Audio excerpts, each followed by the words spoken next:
Hello दोस्तों, स्वागत है हमारे यूट्यूब चैनल IT सॉल्यूशन में, जिसमें मैं आपसे बात करने वाला हूं आज एक ऐसे प्रोडक्ट के बारे में जिसको अगर आप सिस्टमेटिकली और डिसिप्लिन वे में आप अगर इसको करते हैं तो जो भी आपकी लाइफ गोल आपने सेट कर रखा है उसको 100% आप अचीव करेंगे। तो इस वीडियो को आप गौर से सुनेंगे, गौर से देखिएगा। ये आपके लाइफ में बहुत कुछ बदलाव ला सकता है। आज जिस प्रोडक्ट की मैं बात कर रहा हूँ वो एक ऐसा चीज़ है जैसे संदीपनी से ज़्यादा, ऋषि संदीपनी से ज़्यादा लोग कृष्ण को जानते थे, यानी गुरु से ज़्यादा उनके शिष्य को जानते थे। द्रोणाचार्य से ज़्यादा लोग अर्जुन को जानते थे। उसी तरह जो मैं प्रोडक्ट की बात करने वाला हूँ ये म्यूचुअल फंड का एक प्रोडक्ट है, लेकिन लोग म्यूचुअल फंड से ज़्यादा इसको जानते हैं, जिसको हम सिस्टमैटिक इन्वेस्टमेंट प्लान कहते हैं, जिसको शॉर्ट में हम SIP कहते हैं। शायद ही हमें लगता है जो लोग कोई नहीं सुने होंगे। आप टीवी पे ऐड देखिए, न्यूज़पेपर में देखिए, मैगजीन में देखिए, लोगों से सुनिए, आप देखेंगे लोग SIP करें। आखिर SIP होता क्या है, आखिर इसकी क्या खासियत है जो लोग SIP और SIP के बारे में बार बार नाम लेते हैं? आखिर कुछ तो खासियत होगा। दोस्तों, आपको मालूम होगा अल्बर्ट आइंस्टीन ने बोला था दुनिया का 8वां अजूबा क्या है? कंपाउंडिंग इंटरेस्ट जो है दुनिया का 8वां अजूबा है। और अगर इसको प्रैक्टिकल में देखना चाहते हैं तो उसका जीता जागता सबूत है SIP। जैसे कि मैं पहले ही बता रहा था, SIP के थ्रू आप मन चाही मन्नत पा सकते हैं। आप अपने टारगेट अमाउंट को भी सेट कर लीजिए, 1 CR, 2 CR, 3 CR, 4 CR, 5 CR, 10 CR, जो भी आप चाहते हैं 110% आपको मिलेगा, बशर्ते आप सिस्टमेटिकली और डिसिप्लिन वे में आप इसको करते रहें। आपको ज़रूर मनचाहा गोल आपका 100% अचीव होगा। तो आखिर SIP होता क्या है और हमें SIP में क्यों इन्वेस्ट करना चाहिए?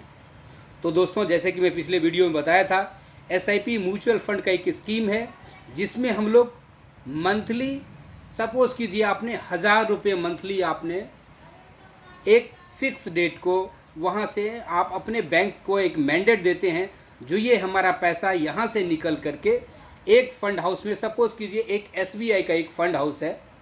मैं अभी एक बात करने वाला हूँ जिसको शुरुआत में, जिसको जैसे इन्वेस्टर के लिए होता है बैलेंस एडवांटेज फ़ंड, एक HDFC का है बैलेंस एडवांटेज फ़ंड। ये क्या करते हैं? बैलेंस एडवांटेज फ़ंड का मतलब होता है जो उसमें से कुछ पोर्शन डेट इंस्ट्रूमेंट में इन्वेस्ट होता है और कुछ पैसे इक्विटी में, जिसको सिंपल भाषा में, आम भाषा में आप शेयर मार्केट कहते हैं, शेयर बाज़ार कहते हैं। तो शेयर में कुछ इन्वेस्ट होता है और कुछ पोर्शन 40% के करीब आपका डेट पर होता है। डेट का मतलब गवर्नमेंट FD, ये स्टेट जो लेते हैं, रोड हाईवेज, ये सब डिपार्टमेंट को LIC देती है, तो यानी लॉन्ग टर्म FD के तौर पे ही आप इसको जानते हैं। तो ये दोनों का मिक्सअप होता है, दैट मीन्स डेट और इक्विटी का मिक्सअप होता है, तो स्टार्टिंग के लिए अच्छा माना जाता है। तो एक HDFC का है बैलेंस एडवांटेज फंड, तो हम इनको मैंडेट देते हैं जो हमारे बैंक से आप हर महीने ये पैसे आपको दे रहे हैं। अब उस फंड हाउस का, सपोज कि जैसे कि मैं HDFC का बता रहा था, हर फंड हाउस एक अपना हर फंड का एक फंड मैनेजर अपॉइंट करता है, और फंड मैनेजर का काम है, जो उनके पास 10 साल 20 साल का मार्केट का एक्सपीरियंस होता है, मार्केट एक्सपर्टाइज होते हैं, उनकी नॉलेज होती है, और ये कंपनी के बिहाफ पे, जिसको यहाँ पे AMC बोला जाता है, AMC के बिहाफ पे AMC ने जो फंड इकट्ठा किया उसको ये मैनेज करते हैं, और उस मैनेज करने के बदले में हम लोगों से, इन्वेस्टर से, कस्टमर से ये कुछ चार्जेस लेते हैं, जिसको AMC चार्ज कहते हैं, फंड मैनेजमेंट चार्ज कहते हैं। तो ये प्रशांत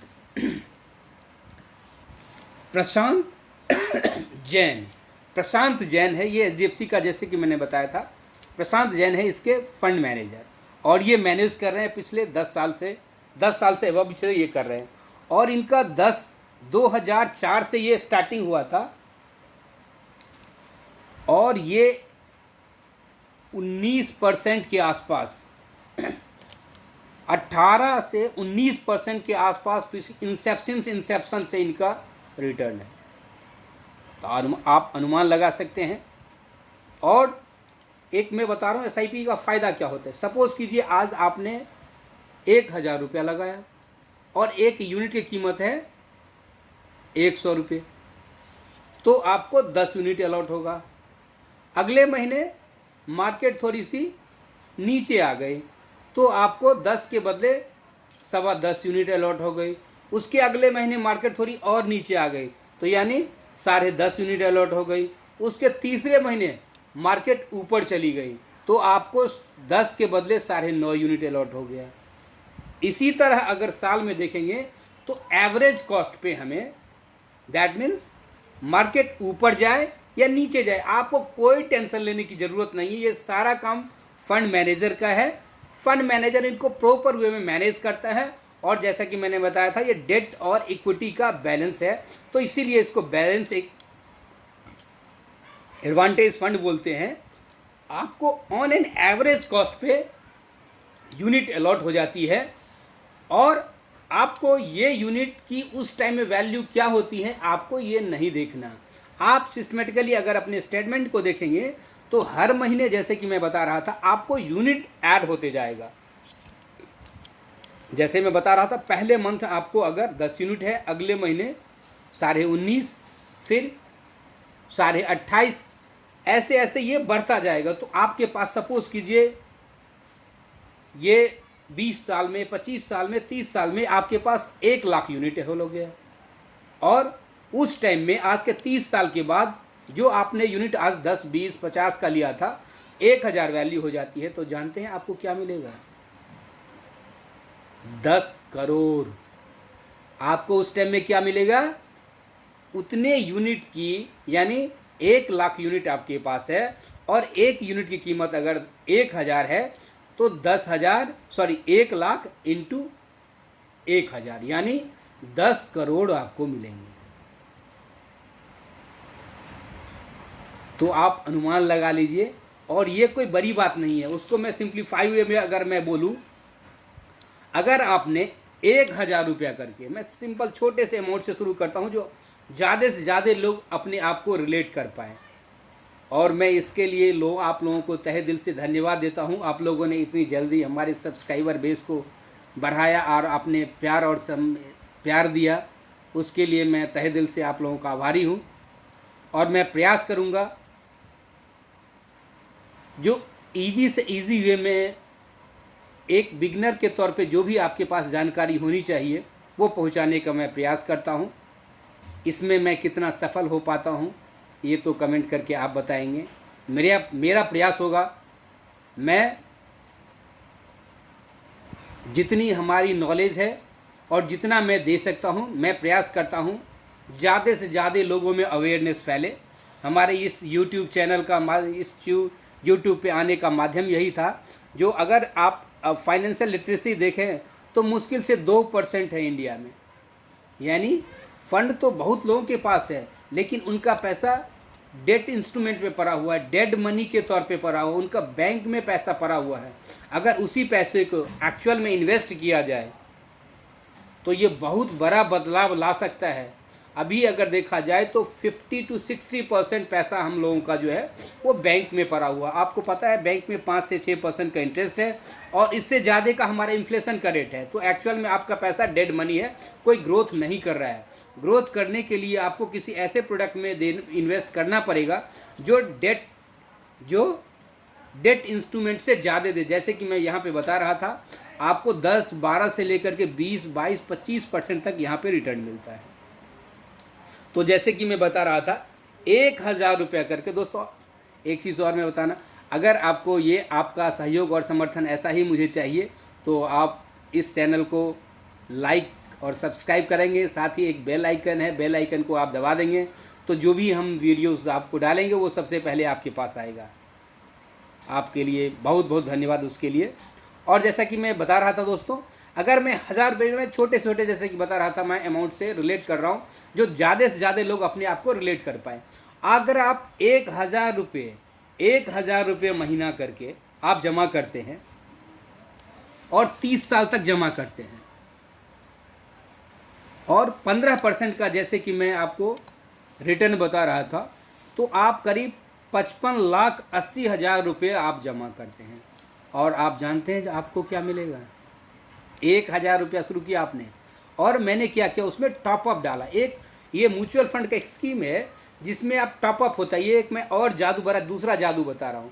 आपने 1,000 से शुरू किया, अगले साल उसमें 1,000 ऐड हो जाएगा, 2,000, अगले साल 3,000, अगले साल 4,000, यानी 1,000 रुपया करके हर साल। सपोज कि जैसे इन्फ्लेशन बढ़ता है तो हमारी इन्वेस्टमेंट ऑटोमेटिकली बढ़ जाएगी। आपको उसके लिए कुछ नहीं करना है, एक बार मैंडेट हम देंगे, उसी मैंडेट के थ्रू ये हो जाएगा। आपको एक ही बार मैंडेट देना, ये हर साल अपने आप ये ऑटो इंक्रीज हो जाएगा। तो जैसा कि मैं बता रहा था, आप 30 साल में जानते हैं कितना जमा करेंगे? 55,80,000, और आपको क्या मिलेगा? 4,06,51,274 रुपये। ये मैं 15% के हिसाब से बता रहा हूँ। तो दोस्तों, ये है ये ना जादू? आप कमेंट करके ज़रूर बताइएगा। अब मैं आता हूँ, एक हमारा रूल है 15-15-15, तो मैं 15 के जगह पे यहाँ पे 15,000 का अमाउंट थोड़ा ज़्यादा हो जाता। मोस्टली लोग अपने आप को रिलेट नहीं कर पाते, तो उसको मैं थोड़ा सा शॉर्ट किया हूँ। अब मैं 5,000 रुपया करके किया हूँ, 5,000 रुपया करके, और 15% के हिसाब से अगर आप 15 साल के लिए केवल जमा करते हैं। जो लोग कहते हैं जो मैं उतना लंबा नहीं करना चाहता, तो मैं उनके लिए भी एक एग्जाम्पल सेट कर रहा हूँ। आप केवल 15 साल जमा करते हैं 5,000 करके, और 1,000 करके, जैसे कि उसमें मैं टॉपअप के लिए आपको बताया था, 21,60,000 रुपये आप जमा करेंगे, और आपको क्या मिलेगा? आप बैंक एफडी में 12-13 साल के आसपास में आपका पैसा डबल होता है। और यहाँ पे जानते हैं आपको क्या मिलेगा? आप 21,60,000 के बदले में आपको यहाँ पे मिलता है 60 लाख रुपया करीब।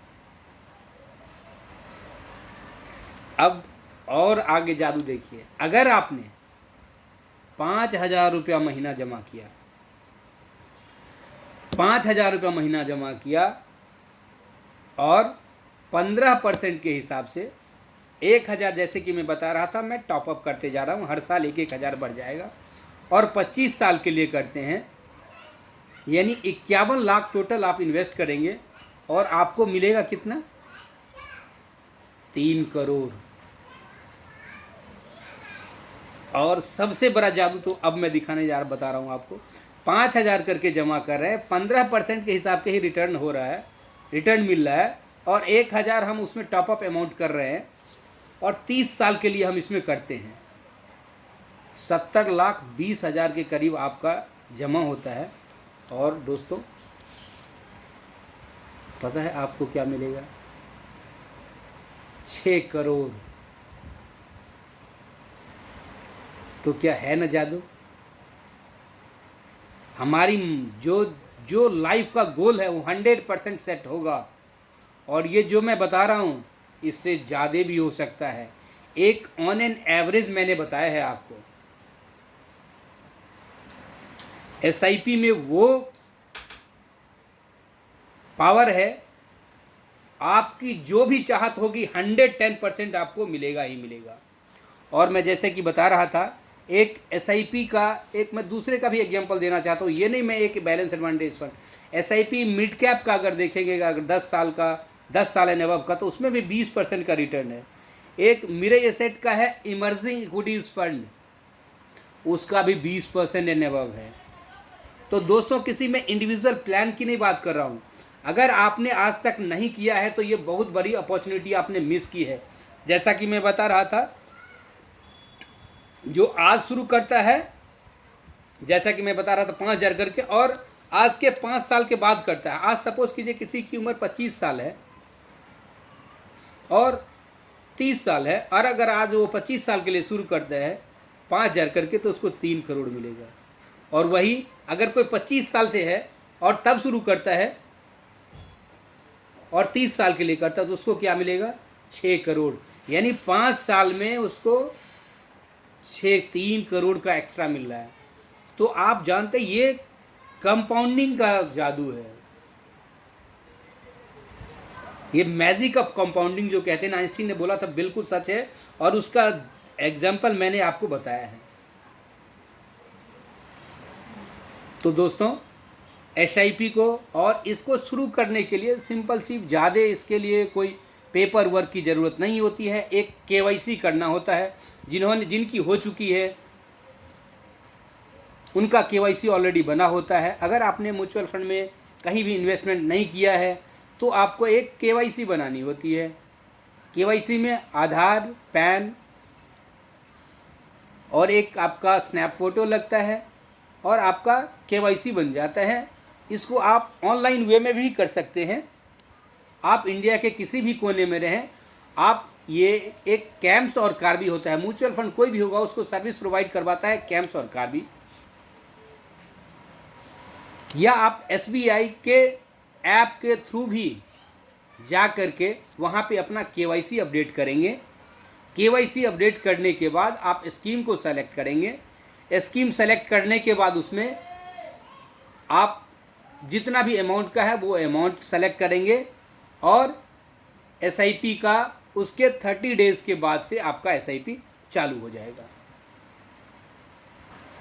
तो दोस्तों अगर आपको इससे रिलेटेड कोई भी हेल्प की ज़रूरत हो तो ज़रूर कमेंट करके हमें बताइएगा।